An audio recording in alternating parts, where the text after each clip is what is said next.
గంగా గంగేతి యో బ్రూయాత్ యోజనానాం శతైర్యపి ముచ్యతే సర్వపాపేభ్య విష్ణులోకం సగచ్చతి అంటుంది.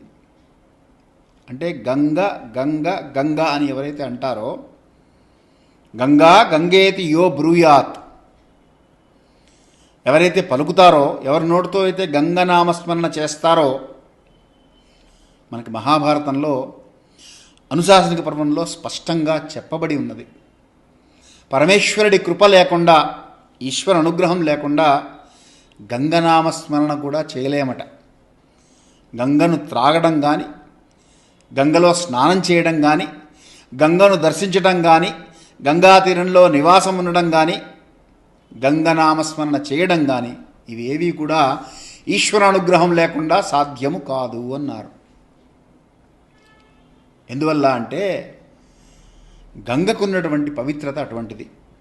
గంగా గంగేతి యో బ్రూయాత్ యోజనానాం శతైర్యపి ముచ్యతే సర్వపాపేభ్య విష్ణులోకం సగచ్చతి అంటుంది. అంటే గంగ గంగ గంగ అని ఎవరైతే అంటారో, గంగా గంగేతి యో బ్రూయాత్ ఎవరైతే పలుకుతారో, ఎవరి నోటితో అయితే గంగనామస్మరణ చేస్తారో, మనకి మహాభారతంలో అనుశాసనిక పర్వంలో స్పష్టంగా చెప్పబడి ఉన్నది. పరమేశ్వరుడి కృప లేకుండా, ఈశ్వర అనుగ్రహం లేకుండా గంగనామస్మరణ కూడా చేయలేమట. గంగను త్రాగడం కానీ, గంగలో స్నానం చేయడం కానీ, గంగను దర్శించడం కానీ, గంగా తీరంలో నివాసం ఉండడం కానీ, గంగనామస్మరణ చేయడం కానీ ఇవేవి కూడా ఈశ్వర అనుగ్రహం లేకుండా సాధ్యము కాదు అన్నారు.